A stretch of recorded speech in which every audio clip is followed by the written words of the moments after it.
China announced its lower growth projections for 2015 in March, but the end of a commodities bonanza doesn't mean a slowing relationship between Beijing and the Americas. China is one of the top trade partners for the largest economies in the region. Trade with Brazil, for example, grew by 583% between 2005 and 2013. In January, Chinese President Xi Jinping announced $250 billion in investment for Latin America over the next 10 years. Experts say the increasing funds could mean more influence in the region. Infrastructure is a huge issue for China in the Americas, and one of the reasons why is because the whole basis of Chinese trade with the Western Hemisphere is based on trying to develop China's own economy, and that requires getting the products from the Western Hemisphere to China physically. I would say that this will increase Chinese influence in the region. Now maybe that's not the most direct reason why China would be doing it, but certainly with investments does come influence. Also, we've seen quite a lot of foreign direct investment from China in the last 7 or 8 years, and also a lot of funding, a lot of finance. So Chinese state banks offering loans to Latin American countries, usually linked to primary commodities investment projects, but in 2014 alone, this was $20 billion. Investment in trade could mean more railways, ports, and new infrastructure.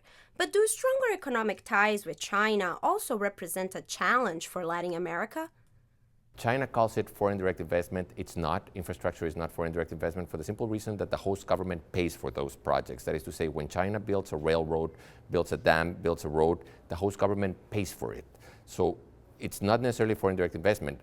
What they are doing at the same time is many times displacing local workers, local engineering firms, local know-how, because they have the financing. We also have to remember that China has expertise in terms of infrastructure as well, and so this is an opportunity to promote that in foreign markets, whether it's through design work or construction work, or frankly jobs for Chinese laborers who are oftentimes imported from China into the market in question. Reaching Chinese markets and Asian markets as a whole is also a crucial economic strategy for some countries in the region. The Pacific Alliance, an economic bloc that includes Chile, Colombia, Mexico, and Peru, might help engage Asia on Latin American terms. The bloc already has 15 existing free trade agreements with Asian countries, says Joaquim. Asia represents a very important market growth prospect. Countries like ASEAN 5, which are Indonesia, Thailand, Malaysia, Singapore, and the Philippines, trade relatively little with countries of the Pacific Alliance, but they've got very large population. It's twice as big as the Pacific Alliance. Even as China expands its presence in Latin America, the country's slowing economy and rising wages could present opportunities in the region. I think in time Mexico has better logistical advantages. First of all, is a managerial class, competitive wages, the geography. Of course, with supply chains, especially after the Fukushima earthquake that disrupted many of the supply chains, a lot of the companies in the United States wanted to nearshore, to have their supply chains closer to home. So in that sense, Mexico has an advantage. At the same time, Chinese wages are rising, so they don't have that big an advantage over Mexico. So I think the trend is in Mexico's advantage.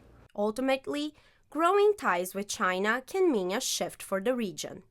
What we've seen over the last 10 years is sometimes investment that comes in from non-Western Hemisphere countries isn't always fully mindful of the values that the Western Hemisphere promotes. And this is a very important point because it means that $1 of investment from the United States isn't necessarily equivalent to $1 of investment from China. There is a values question here. For COA Online, this is Luisa Leme. For more news and analysis on Latin America, visit as-coa.org and subscribe to our YouTube channel.